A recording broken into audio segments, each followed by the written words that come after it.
Hopefully you all are able to see my Filevine screen. So just a few kind of notes. I've already entered into a project. We'll show the front end and also the back end so that you all have a better understanding of, how these look on the front end, which I'm sure most of you kind of know, and then also how to make edits or updates on the back end. For task flows, there are kind of two routes that you can go to create a task flow or for it to generate in your projects. The first, as most of us know, are our phases. Phase-based tasks are typically a little bit more general. They're things that are probably going to pop up or that you need to do on every single case, right? There's no kind of variation every time that you have a potential new client. A fee agreement needs to go out, regardless of the type of case, regardless of who the client is to you. You'll have some of those items. And then you also have action buttons. So built into the custom sections, whether it's static or collection, you have the ability to add in task flow trigger buttons.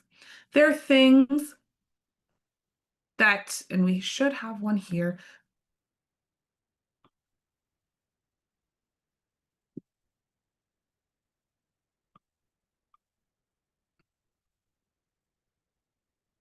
here. So this has the ability to trigger specific tasks based off of a selection or based off of your workflow and process. So if we declined a case, there's a certain set of things we need to do to decline the case, right? Maybe we need to send them to somebody else or something along those lines. But you have the ability to kind of add those in.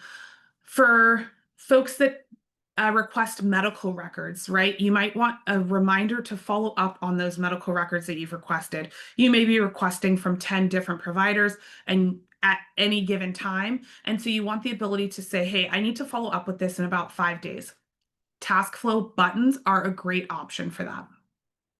For either route that you're going to go, you're going to edit and update those in the advanced tab.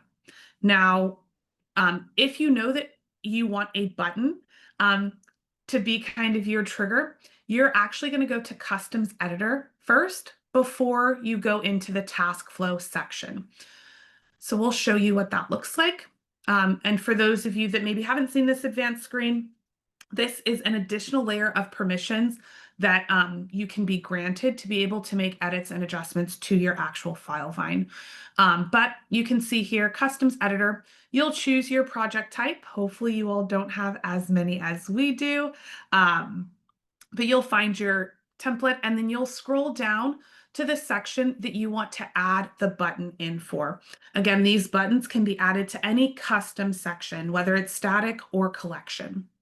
I'm going to go ahead and scroll down and I'm actually going to find where my records live or where I'm tracking my records. Now, hopefully you all are utilizing the search feature in here to make your lives a little bit easier, but you can kind of search through Filevine or search through this customs editor to find the fields that you're looking for to make it, again, a little bit easier. But I can come in here. I'm going to add this on row 39. Because I want it to fall next to my other records request items. It's going to be a widget, and it's going to be an action button and this task flow trigger option. Now, the only thing that you'll do here is name the widget. This is what you're actually going to see in the section. You won't kind of see the tasks that are associated with it. You'll just kind of see the button. It looks like there's a question, Brian. If you could type that in the Q&A, I can answer your question. I have it open on my other screen to kind of view. Oh, yes, I can slow down. I'm sorry. I typically talk pretty fast, so thank you for that note there. So with the task flow trigger buttons, you're just going to type in the widget prompt. So I could say med records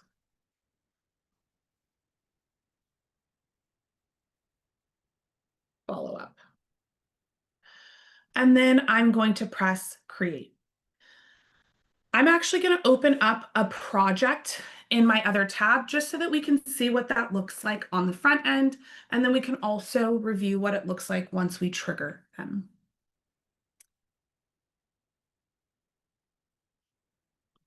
All right. So anytime that I make edits in Customs Editor or even to like Taskflows or really anything in the Advanced tab, I always like to have a project open in another screen. That way I can easily see what my updates look like. And if I need to make any changes or adjustments, I can do that.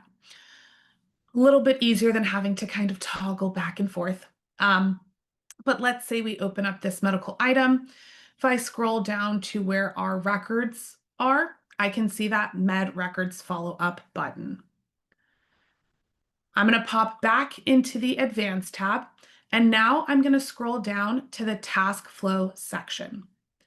This is where I can actually attach my tasks to those buttons or to the phases. Again, hopefully you don't have as many project types as we do, but you'll find the project type that you want this task to trigger in. And then this is where you'll see your phases or action buttons. We'll start with action buttons and then we'll go into phases. The way that you create these items is very similar. There are a few small differences, but again, same general concept across both.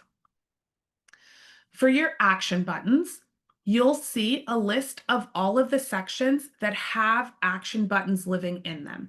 So if you're like, I needed to generate one from my insurance section and I'm not seeing it here, a button hasn't been created, you would need to go back to Customs Editor and do kind of the steps that I showed just before this in order for you all to be able to add in a task for that section. I'm going to select medicals and I'm going to find that button. So you can see in the medical section, there are actually 3 action buttons or task flow trigger buttons in this section. So you'll find the one that you would like to add the task to, and you'll go here to create an auto task. Similar to the phases, you can have multiple tasks within any given button. We're going to create our first one here. Again, create an auto task. And once this pops up, we have the ability to add our task text. This is going to allow us to basically say, this is what we want you to do. When this gets assigned out, here's exactly what you need to do. Now, we could say follow up on med records. That's not very specific, right? When this triggers, you're really just going to see that text. There will be a link to the actual section item that you triggered this in that you could get to. But if you want to make it a little bit easier on your staff to know who you requested these records from, what date you requested them on, you can use what Filevine calls replacement fields. Now, you'll see replacement fields in a variety of places. To access them here in the task flow section, you're going to go to this little question mark and you'll see the replacement field list here. If you click to open, it is going to bring up a long list, and I'm actually going to turn off my video for this because I have a ton of tabs open, and so this slows it down on top of all the other tabs that I have. So, but once this loads, this list is going to be really long. I highly recommend using that find or search functionality that you saw me do in the Customs Editor section. The other thing to note about the field list, it does change depending on which section that you're in. So you want to get in the habit of generating a new field list every time you're in a new section. It does tell you at the top where this is pulling from. If we were to pull this list for a phase-based task, you would not have specific items from that collection section to pull in.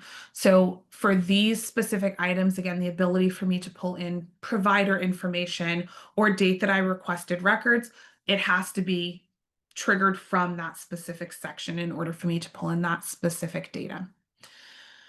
Again, very long list. Some of these codes are going to be the same kind of across the board. And then some, again, will be unique depending on which section that you're in. You'll notice that for every contact card, you have a ton of different options. provider is a contact card in our Filevine. Um, and so I want to be specific. I'm looking for the provider's full name. Again, we'll give this just a second to load. And then we can come back in and revisit this kind of tab. While that is thinking, if it will let me go into this other tab, I will show you all kind of how tasks are assigned out. So you'll notice in our task creation, you have the ability to assign it to a role. Tasks are not assigned to people, they are assigned to roles. That makes them a little bit more dynamic because you may have multiple attorneys, right? Each attorney has their own projects or cases that they're working, and you want the task to go to whoever the attorney is on that. And so roles are what they utilize in order to do just that. In order to create roles, you're going to actually have to go to role setup. This will be where you designate all of the different roles within your firm or organization. Excuse me. Now, with your role setup, you have a few things that you can do. A few things that, especially, again, I work with a lot of smaller clients, and so they are maybe just at the beginning of their law firm being created, and they're looking to maybe expand, right, in 3 years and 5 years, whatever that looks like. And so right now, they might just have a case manager and attorney. But down the line, within the next year or so, they're looking to hire on an accountant and a paralegal or a legal assistant. I usually recommend to create those roles, and then you will just assign multiple roles to whoever is fulfilling those until you've hired for those positions. So, for instance, if you don't currently have an accountant or somebody that works just on your accounting items, it's the attorney right now. You may still want to create an accounting role, create tasks that the accounting role would do, and assign that role to the attorney. That way, when you do hire somebody for accounting, all you have to do is assign the accounting role to that person instead of coming back into your task flow list and reassigning all of the roles, right? So you're like, this was supposed to be for the accountant, but we had it assigned to the attorney because that's who was doing it. It eliminates, again, a lot of that work of you having to go into those tasks to make that update. You can always create new roles here. You'll type in the name of the role and just press save. If you try to delete a role and you get an error, it's usually because either somebody is assigned that role in a project or that role is associated with a task, and so it won't let you delete it. You would then have to do some like cleanup work, or you could hire us to do that cleanup work of making sure that, again, these are removed from tasks and from actual role assignments in a project. Again, once you have your roles kind of set and ready to go, you can pop back into our task flows.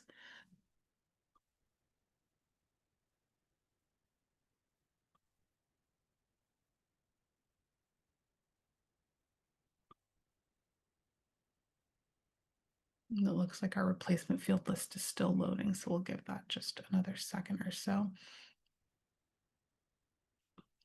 And again, yours shouldn't take this long. I just have 100 tabs open, so it slows my computer down a little bit more, but go back and find our project.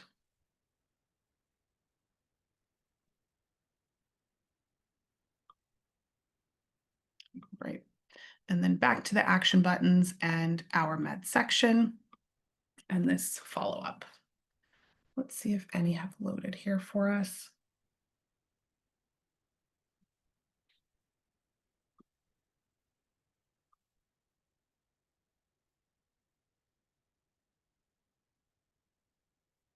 Okay, I'm going to exit out of this so it doesn't mess with my computer any longer.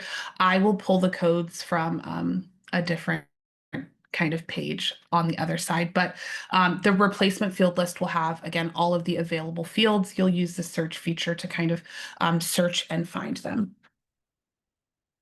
Just look into this other org. Now, the other thing that you can do while I wait to get these replacement fields pulled up on my other screen, you can hyperlink.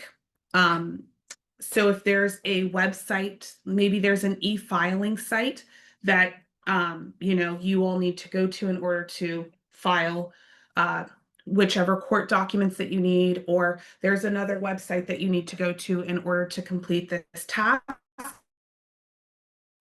you can actually hyperlink it into the task for your staff to be able to access what they need directly from that task without having to go into another page. Okay.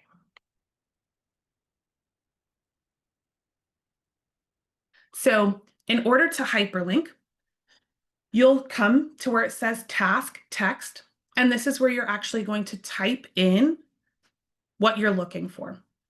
So for instance, if I wanted to go to a website that's outside of Filevine, I'm going to use the bracket. Maybe I want this to be Google. I'm going to end the bracket, and then I'm immediately going to start a parenthesis. This is going to allow me to now input the URL that I am looking to get to. So I'm going to go to Google. You go to the web page that you obviously want to end up in. You'll copy the URL from there. And then you'll come into here and you simply paste it after the parenthesis. And then close your bracket. I'm just going to press save on this so that we can see what it looks like. You'll notice in the preview, you don't see the formatting that we did with the brackets and the parenthesis. You'll simply see a hyperlink visible there. If there's anything off with it, you'll see that it's no longer hyperlinked. I can see all the kind of coding. So that is a good visual indicator that like, hey, this isn't going to hyperlink in the way that you think, and you'll need to make that adjustment there. Now, outside of hyperlinking external websites, you can also hyperlink other sections in a project. For instance, if you needed to run a deadline chain, right? You're like, okay, for every project, once we hit this phase, we need to run our trial chain, or we need to run this other chain. You're going to come into any project, go to the section that you would like to end up in, and you're going to copy the URL for that section. You'll go back to your task flow or advanced task flow. Again, why it's good to have two windows open so you can easily toggle back and forth. And you're going to paste that in there. I'm going to update our hyperlink to say deadline chain. And then the other thing that I'm going to want to do before I press save is I'm going to update this number here. This number is what Filevine calls your project ID. This number is unique and is automated by the system. And if we don't make a change to it, every time that this task generates, if we were to click on the hyperlink, it's going to take us to the project that we copied this link from.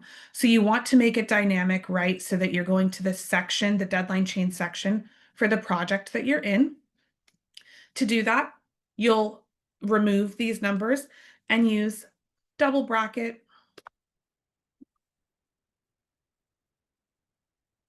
ID and the end of the double bracket. This code can be found in that field replacement list that you can access again from the question mark if you forget. But that's a little bit of how to make it dynamic. You can add additional text here. So you can say run the trial chain in the deadline chain section. I want this to run when I press this or when the button is activated. And again, you'll see that kind of info here.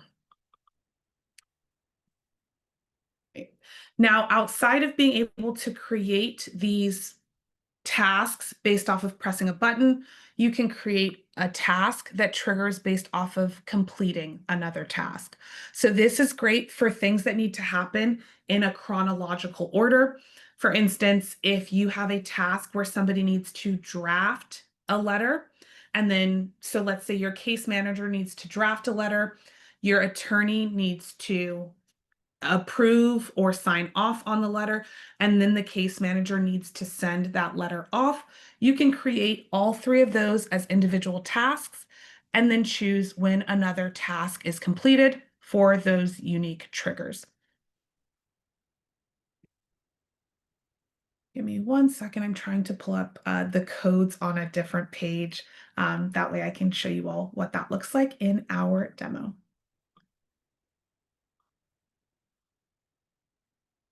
Okay. So we'll pull in the provider name. So I want to send a request for records to this specific provider.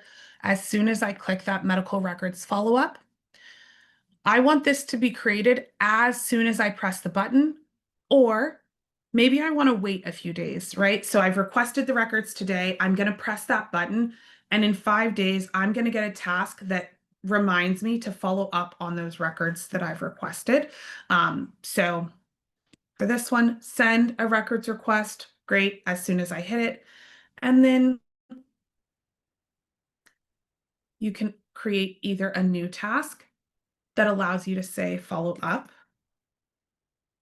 on records requested from, and then again, that same unique medical provider code. And I want that to be, once I complete and say send this request, I want this to be due 5 days after that. If you were to do it based off of the button being activated, you have the ability to update when it gets created. If you do it based off of another task, it's automatically going to create once that task is completed. If you do it based off of the button, you can say, hey, this needs to be created in 5 days and due in 2. You have a few kind of options there.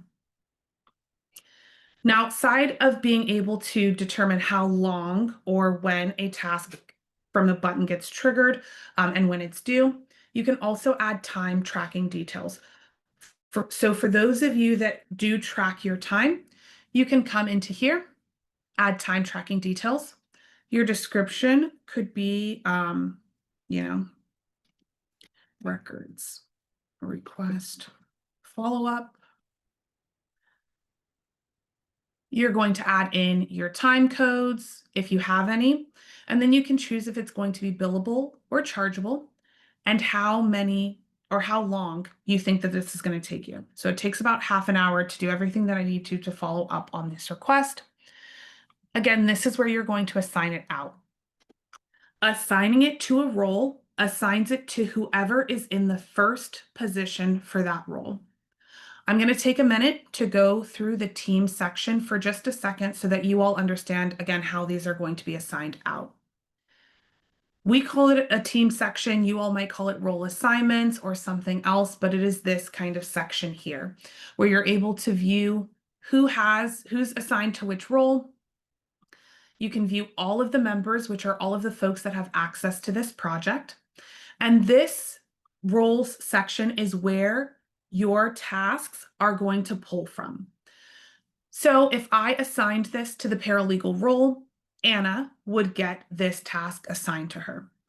If I assigned it to the legal assistant role, you'll see that there are 2 folks that are designated as the legal assistant.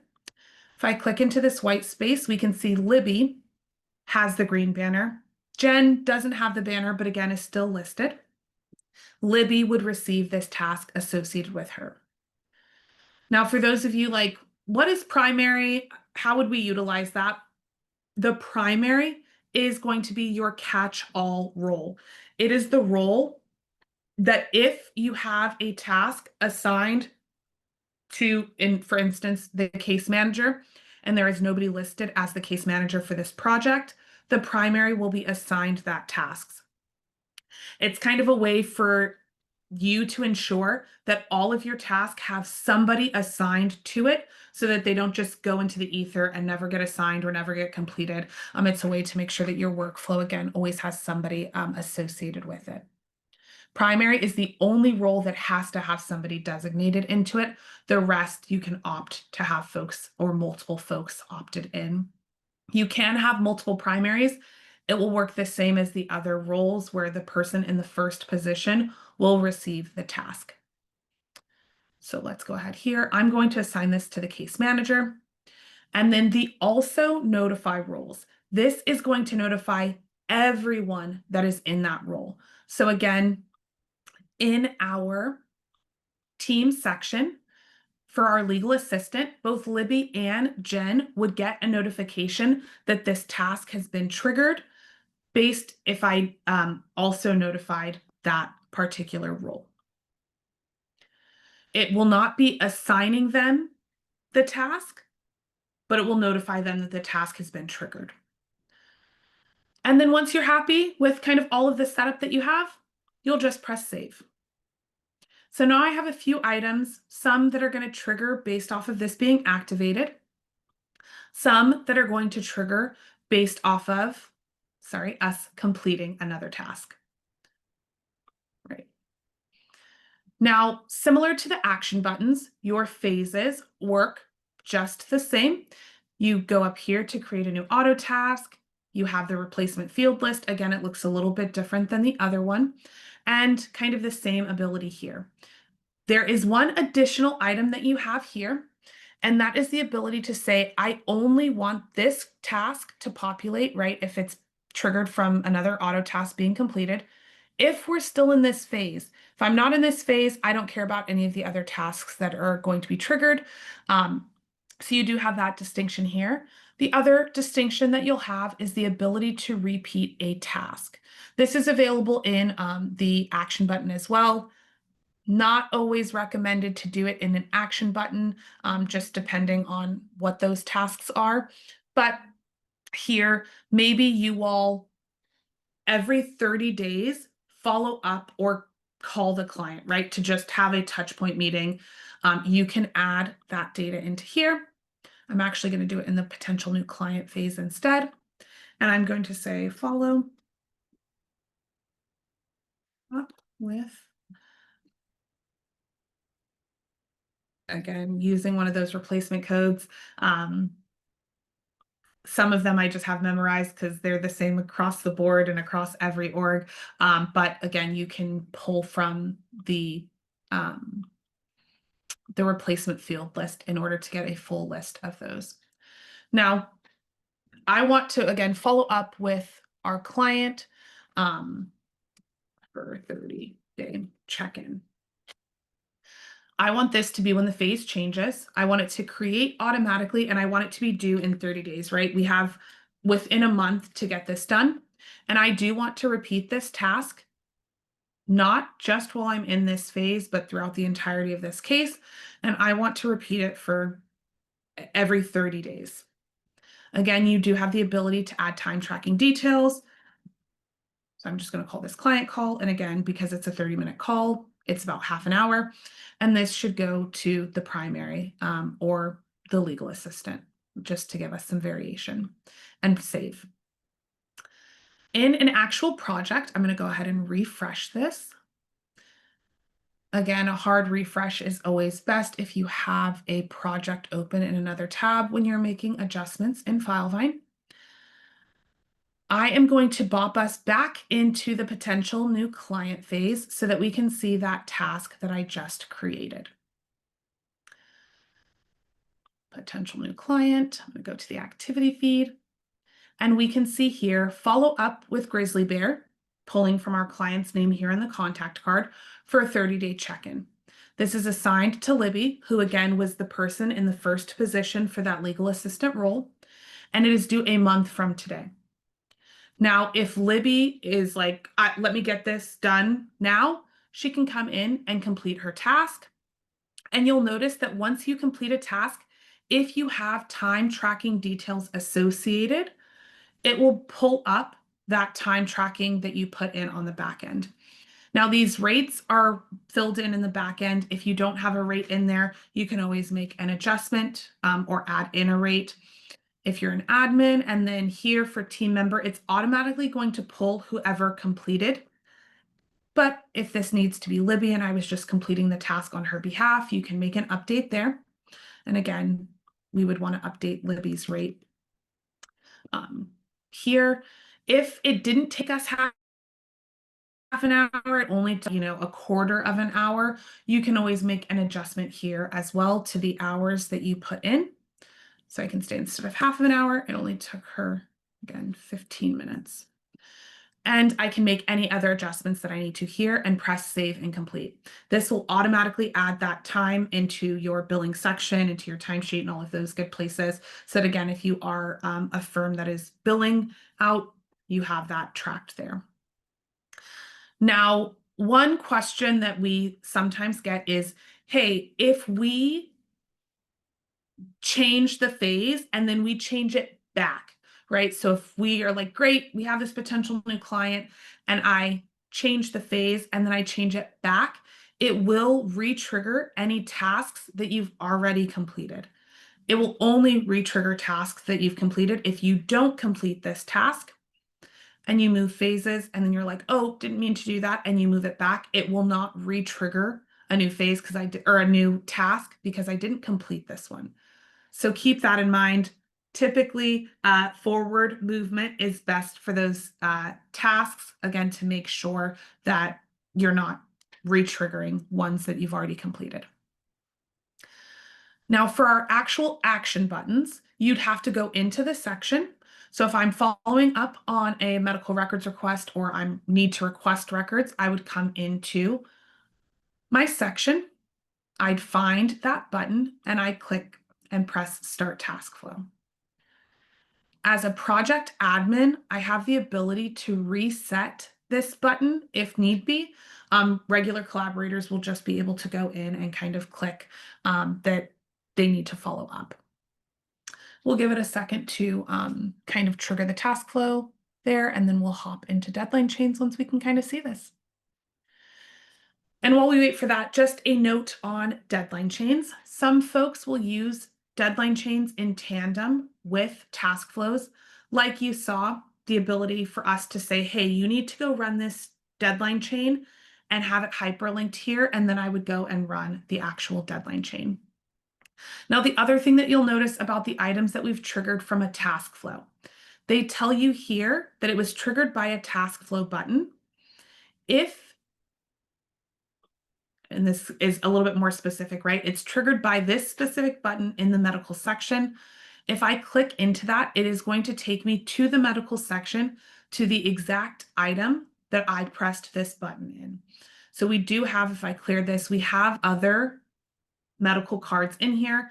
But again, if you are in here, you can easily click on this so that you can then update that. If I've done this, right, I've sent my request for records to Luna, I would press complete, and then the other task that I asked to trigger based off of completing this one will populate. So we'll give that just a second there as well. The benefit, so there we go, follow up on records requested. You can see in 5 days is when I should have this completed. These tasks obviously show up in your task list as well, whether they're triggered by the system or manual, they will all show up in your task list.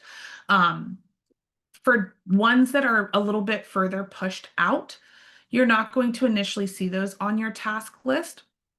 You can make adjustments here to your visibility. This is a newer functionality.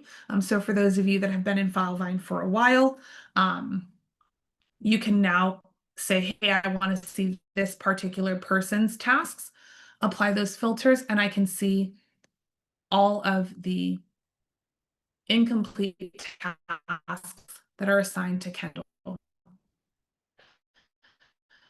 You'll notice that it is the latest date is here at the top, and the more recent ones are down here at the bottom. Right. Now, as I mentioned, deadline chains and task flows can somewhat be used in tandem. If we go here to our other, is the tasks functionality is not just an admin function from what I know. I'll look into that. We always have admin permissions, so sometimes I'm like, what are collaborators able to see? But this should be available to everyone. You do have to, if you're not seeing it, it may be that your new tasks here is not visible. So if you've turned this off, it looks like the old task list. You do have to have this turned on in order to kind of see that functionality and visibility there.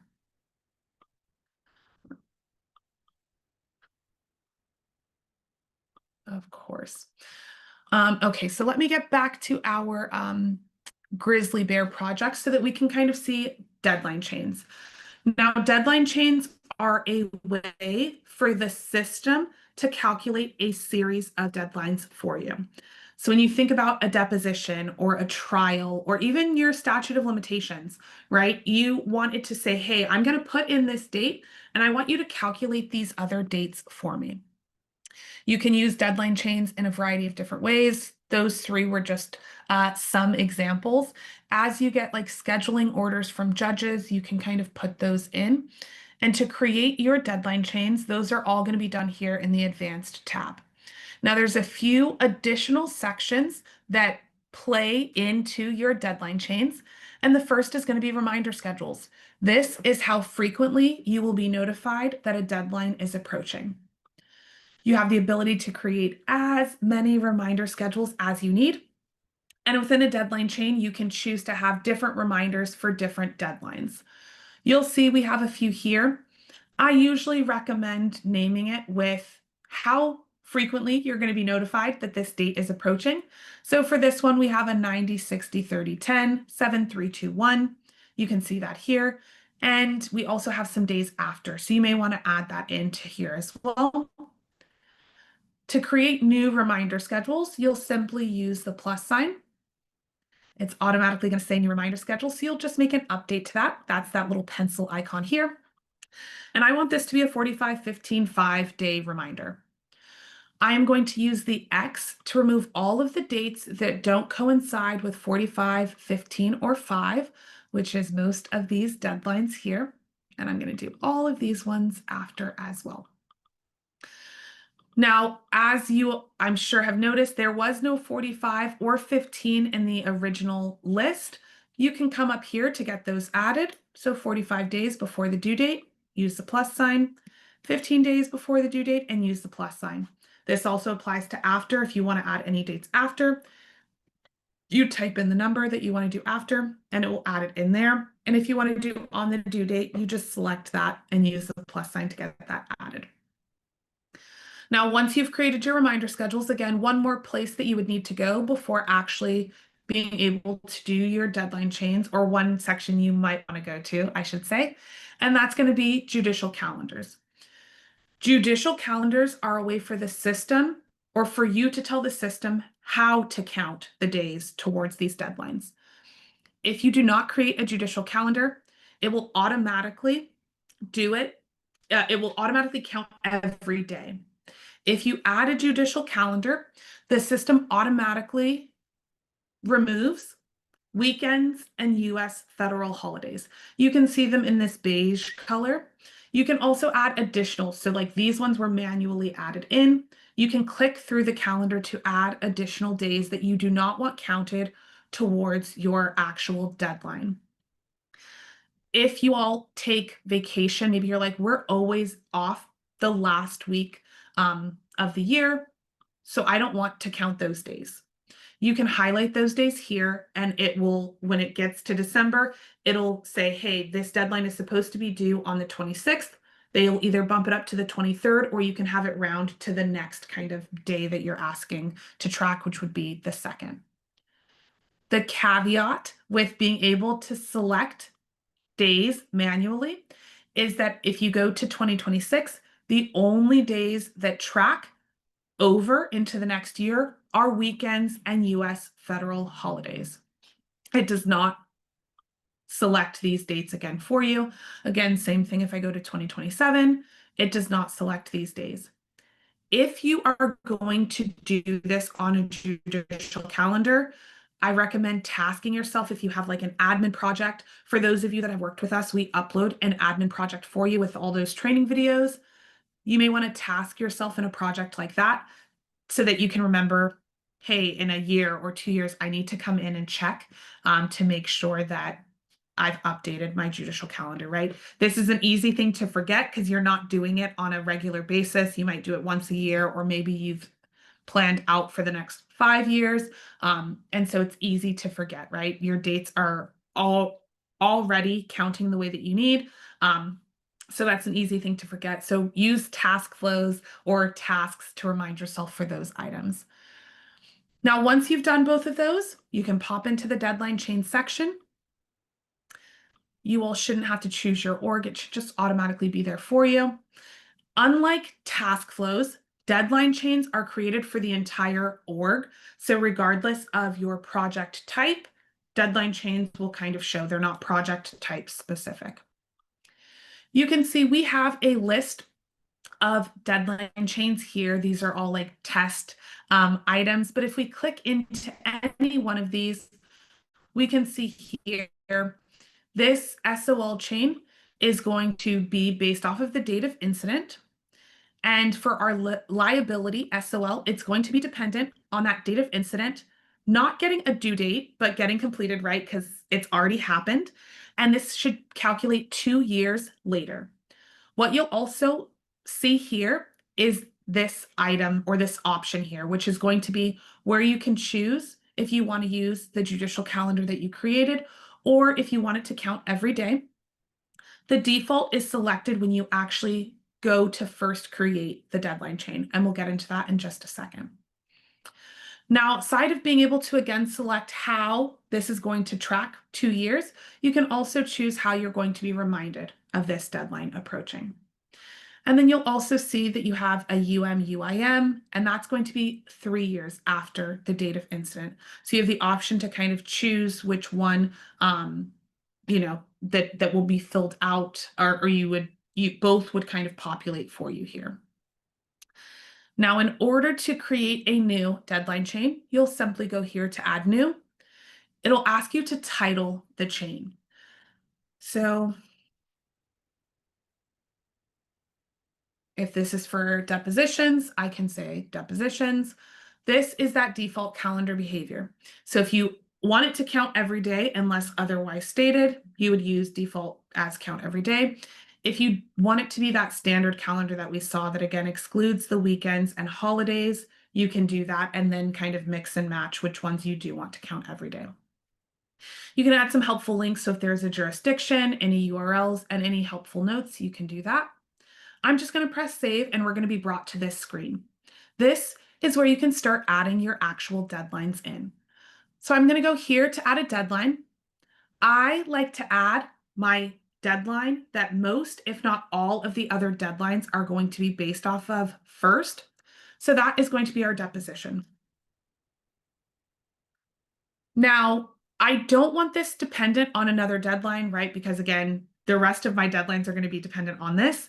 And I don't want to hide this in my calendar because I want to know what day my deposition is.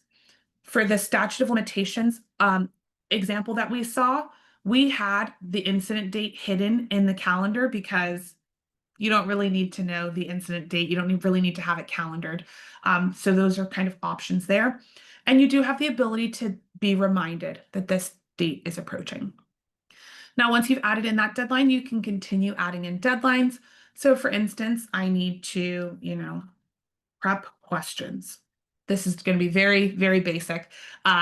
This is going to be dependent on my deposition not getting completed because I need to prep these questions before my deposition happens. So I'm going to change this to my deposition getting a due date. And I need to have these questions prepped at least 10 days earlier than my deposition due date. Again, this allows me to choose how those 10 days are going to be counted. Now you will note, or you should note, that if you update this calendar, right, and I say this should be 10 days on the standard judicial calendar. It's really going to be, it's going to not include those weekends. So your due date is going to be more than 10 days, right? Because it's just 10 business days. So if you're like, why is this one showing here and this one showing here? They should be 10 days apart. It might be the calendar that you've used. And then I can always choose, what reminder here that I'd like. And then I can continue adding. So send notice to deponent, again, dependent on deposition, getting a due date, and they need to get their letter at least 15 days earlier than that deposition date. And then maybe after the deposition, I also need to request a transcript. I can type that in there. Again, dependent. This one is going to be dependent on my deposition getting completed because this needs to happen after my deposition. And I need to request these at least 3 days after it gets completed. Once you've added in all of your deadlines, you can come up here and publish it. Publishing your deadline chain allows for it to actually be run in a project. So once you've done that, we can come back into our project for Grizzly.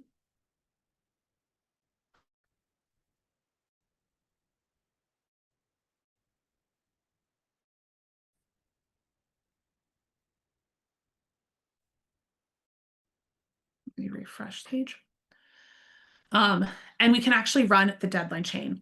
Now, for any deadline field that you have, deadline chains, ad hoc deadlines, or deadline with reminder fields, they calendar not only on the project calendar, but the user calendar as well. Your user calendar is going to be the one that you access from these 3 lines. It's also the one that can connect to your Gmail or Outlook account. So you would be able to see these deadlines in your Gmail or Outlook as well if you've connected your calendar. I don't know why it won't upload load my project hub. So sorry on that. Just give me 1 second here.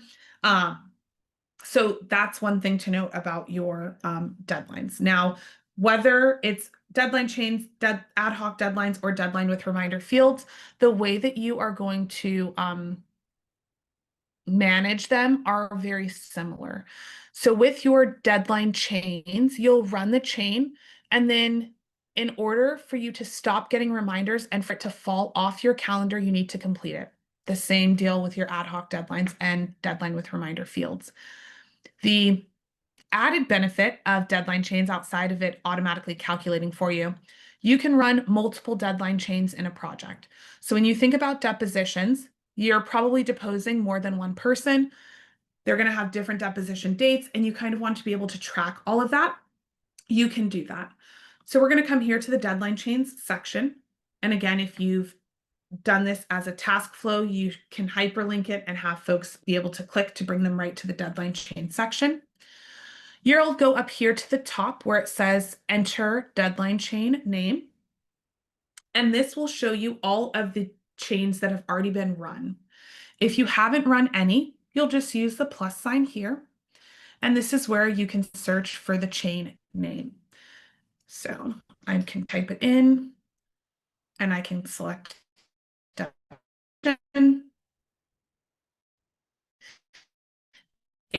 generate my deposition date to have the other items calculated. Now, as I mentioned, you can run this multiple times. So what you may want to do here is update the name of this. Again, that little pencil icon, and you can say Jasmine, right? That way I can easily see whose deposition this is in my calendar when I access it. This deposition is set for October 16th. You'll see we have 19 days to go until we need to prep our questions and 14 days to send the notice to our deponent. Now this shows you in the way that it was added into the advanced tab, but you can always change the sort order. So I want this to be sorted by due date instead, so that my next upcoming due date is at the top, and then my latest is at the bottom. Any notes that you add will show up in your calendar items. And again, you will continue to get reminders that this is approaching until you put in a completed date. Now, if your deposition gets moved, let's say it got moved to the following week, the system will automatically recalculate the other days for you and adjust those here. As you complete, if you use the little check, this little box here, it'll check it off as done today. If it wasn't done today, you can open up and choose which day it was completed. Now, again, you can toggle between all of your different depositions. On this one that was already created, you'll notice that there are some eyes next to this. These are internal notes that have been added in the back end when they created the chain. So if we go back to the advanced tab, you'll notice that there's a space to put notes. Those notes are what show up on that eye in the actual deadline chain section once it's been run. The notes that you add here are notes that show up on the calendar items. So let's go ahead and go to October. Prep questions. If I open this up, I can see the name of the chain and the due date. Let's see, is it this one? That we have a note in. For the ones where you've indicated that it's been completed, it will show done in front of it. It will fall user calendars here require you to be subscribed to a project. If you're not subscribed to the project, you're not going to see the deadlines here. They're not going to filter over into your Gmail or Outlook account either. So keep all of that in mind. Right. Any questions that have come up? I know we're close to time, a lot of info there. But that's kind of in a nutshell, task flows and deadline chains. There's a variety of ways that you all can utilize these to your benefit. If you all are using Filevine for internal purposes, you can obviously use both of these to help with your internal workflows as well, processes, all of that good stuff, and really help to make the system work for you. Again, if you're like, I have no idea where to start, we don't have the capability or the time to go in and create these deadline chains or task flows. We are totally here to help. And sorry, I am by myself today, so I didn't have time to add the items into the chat. I will do that now, or at least my email. That way, again, if you all want to engage in any of our services, you can reach out. All of our emails are just our first name at vineskills.com. For those of you that are attending Lex, we will be at Lex this year, so feel free to stop by our booth. We're also hosting the opening kickoff event. So you'll see us all there. We'll have some nice green blazers so you can easily identify us. But we'd love to kind of meet you all in person. We can workshop at Lex how we can help and assist in any way. If you're like, we don't know what we don't know, we offer free audits as well. That's the ability for our team to kind of go into your system and give you a guiding points of here's where you can clean up Filevine, here's how you can make it better. And again, we do a lot of consultation to make sure that whichever system that you have, lead docket or otherwise, can kind of run in the way that it needs. Feel free to send me an email if you're like, I need the audit because I need to know where to start. I'll get you connected with somebody that can do that for you. They'll set up a meeting with you to kind of go over and then discuss kind of what timeline and cost would be for us to check off those items for you. And again, here at Vine Skills, we love to be a part of your team. So if you would have us, you can hire us on. It's usually a little bit cheaper than hiring on a full-time staff person to just focus in on this. And then obviously we have some more intimate knowledge of Filevine, and we have a whole team behind us for creative solutions there. Feel free to check out our website for all of our offerings. We are transparent with pricing and all of that good stuff. So you should be able to find it on there. But again, if not, and you need help, feel free to send me an email. I appreciate you all joining me for today's free help session. If you have, again, any questions, feel free to reach out, and I hope to see you all in a future free help session. Yes, the audit is free. All right. Thank you all so much. Have a good one. Bye-bye.